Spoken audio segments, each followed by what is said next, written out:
inspection. I got a couple quick questions on this early Friday morning before you take off and enjoy your fun day at work. Are you ready? I think I am. I've been ready since 5 o'clock. Recently, I'd read locally about a friend of mine who was doing some renovations on his house. He had to get a bunch of different permits. It was driving him nuts. Everything was electronic. He didn't really understand. He hadn't did this. And, as we age, us old guys, we tend to think, why the hell is everything changing? But anyway, Pro Builder Inspection, would you help with those permits? Would you talk to this person? Like, is that something that your company can do? Yeah, no, absolutely. On the PBI side of things, that's a great avenue for one of these, inexpensive phone call services that we have, or even a Zoom service, because it doesn't necessarily.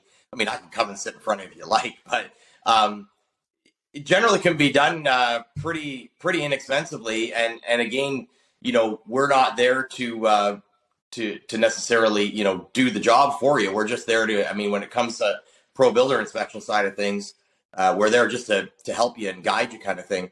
That's the name of the game with that end of the service. So the permit process it can be a sticky one. I often actually try to really lean on customers to do it themselves. As much of a pain in the butt as it is, they get a way better understanding of what they're getting into, both with the city and with their contractor or themselves. Because I mean, a lot of these permit pulls that people are doing are for their own projects that they're going to DIY, which is like fantastic. But they don't know how to get through, the red tape. And every municipality and every county is a little different. And it's nice to have somebody that is localish, that's at least been through one or two of each municipality, within 50 to 100 miles, kind of thing, and kind of give you some tips on how to get through it without spending 7 months in permit. Yeah, because I think that's the other part too. Is you gotta fill it in, you gotta get it in, it's got to be approved, right? And it can go back and forth. Where Pro Builder Inspection could maybe save those middle steps, right? Yeah. No, you can't do it this way. This is what this is the way you've got to look at it. If you just even you saying a simple line like that makes life a lot easier, because to the average guy, he might not even understand, right? Like his concept of what they're looking for, whereas you do so many, and like you said, it varies from county to county, doesn't it? Yeah, no, it's the thing with the inspection, or not the inspections, I'm sorry, with the permit process is that, I mean, first you got to determine whether or not you need it, right? Yeah. It's, I mean, and that's kind of like your starting point. You have to determine whether or not you need it. And in most cases, you would. Generally, the rule of thumb is when it becomes structural, when it involves life services, things like that, they want you to have a permit. They want you, the township, the county, the city, they want to know what's going on. But when it comes to, refacing, light remodeling, basic home repair stuff. I mean, none of that falls within the realm of permits, but it is going to determine there whether or not you need or not. And then, the second stage would be, what type of permit should I apply for? What are the tricks to get me through less complicated? Because believe me, you can easily overcomplicate it if you know what they're looking for, you can kind of design around that and apply around that, and you'll get a much quicker response. Well, let's look at decks, right? Decks, depending on, that's one where it's a huge, I don't want to say gray area, but you can only build so big on your property, or, you need so much clearance and all this stuff. Right. Like, that must be one that you've seen over the years in your business, right? With decks, I'm sure there's permits all over the place. Yeah. I know in Hull, Norfolk, you got to have, or Norfolk for sure, you got to have one. But is that an area where you'd be like, yeah, let's talk about, that's where you would come in at Pro Builder Inspection and say, well, they might say, here's the deck I want. And you're saying, look, before you even apply, I can tell you this, and this isn't going to fly, right? It's unfortunately a it's a bit of a hard truth because I mean you have setbacks in every county that you're not allowed to build to X amount of distance to your property line, and then you have some square footages that two different square footages actually. One being if you're doing a non-permitted deck, generally it's about 100-ish square feet, which you can do non-attached without a permit. It's not a problem. However, when it gets above that and it's attached to your house, like completely fixed and bolted in, that does require a permit.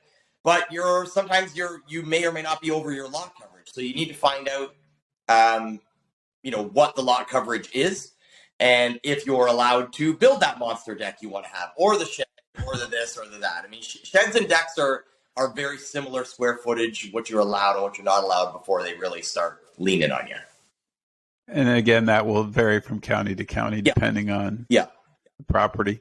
Okay, my second question is, this was one I had seen online recently through social media, and it was a lady who was complaining she had her washroom renovated, but it was not very nicely done. It was a mess. So she wanted to bring in another contractor, and they wouldn't touch it for liability reasons.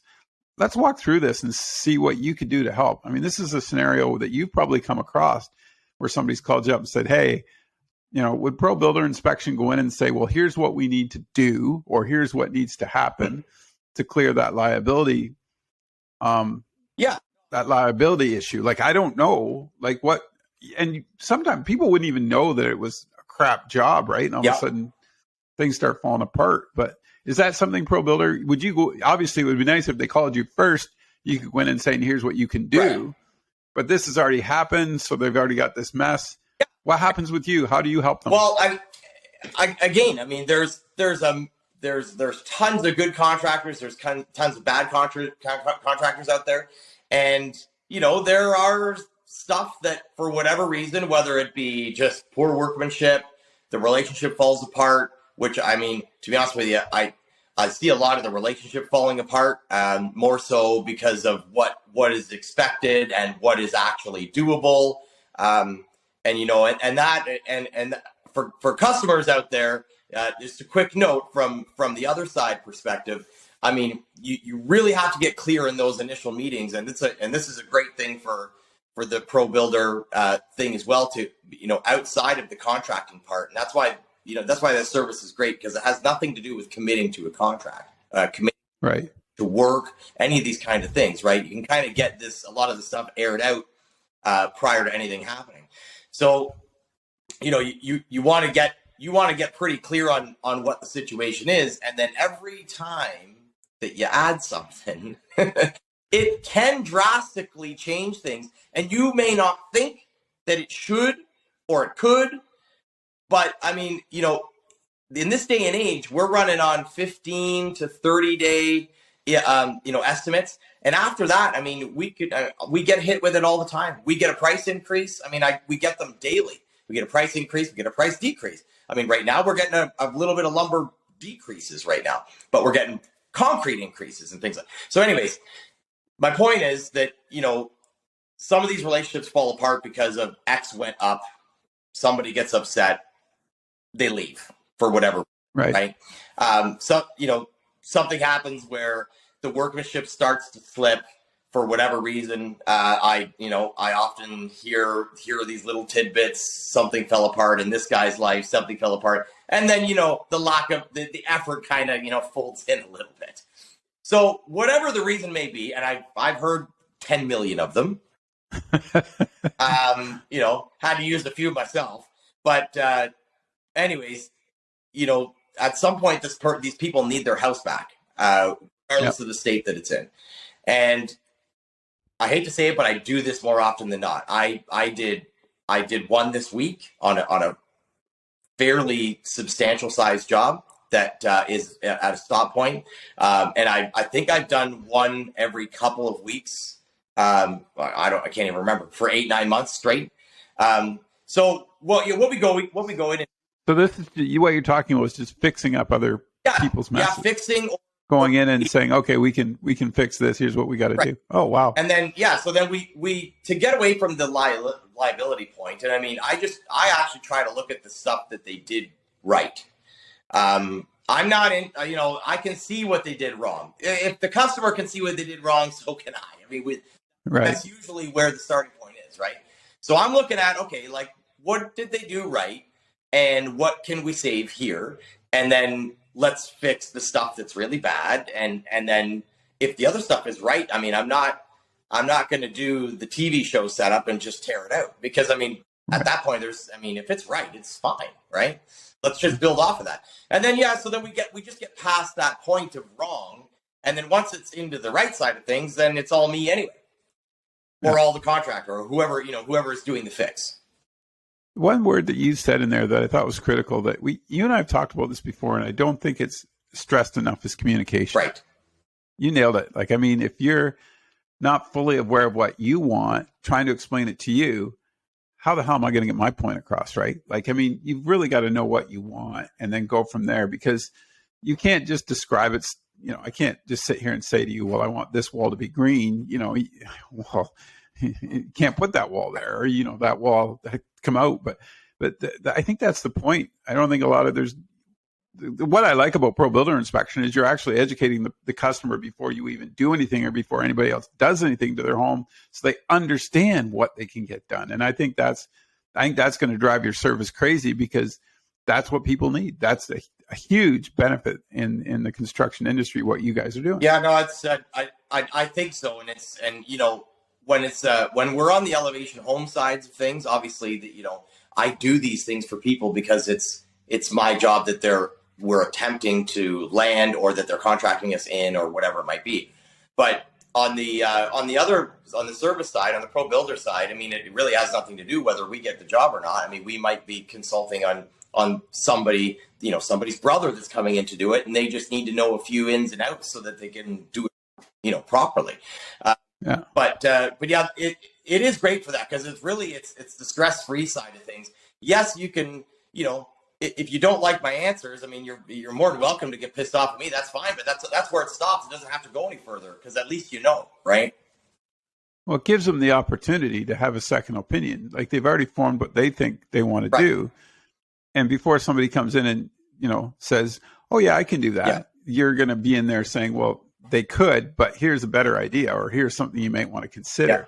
And I think that's the precipice of this whole business. You want to make sure that they're doing it's done right, and it's the best quality they can get for their money. Yeah. No, I think that's what it boils down to.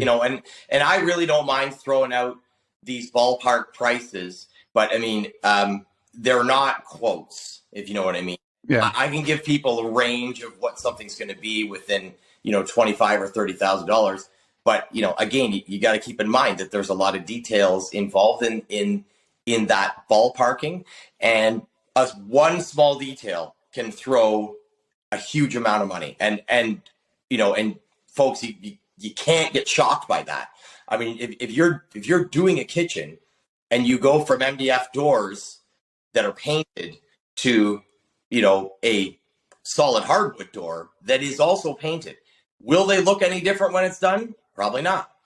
But I mean, you've now spent yourself $10,000 more, and you will look at the exact same door. It'll be a little sturdier, there's no doubt. But at the end of the day, visually, it won't matter. Like the hardwood door and that, if it's painted, it's painted. So, but I mean, that's a decision that I get a lot. I mean, that's just one example that and then people get quite uppity about it. But meanwhile, it's a small tweak, and sometimes the small tweaks end up being huge bucks. Wow. All right. It's Friday morning. Justin's got to go to work, folks. Thanks for taking the time and answering these questions. Hopefully we'll get together soon. Keep the crew busy. I know you guys are going to be going from dusk to dawn. Yeah. So enjoy the sun while you got it, and take care. Okay, Thanks, bud? Dave.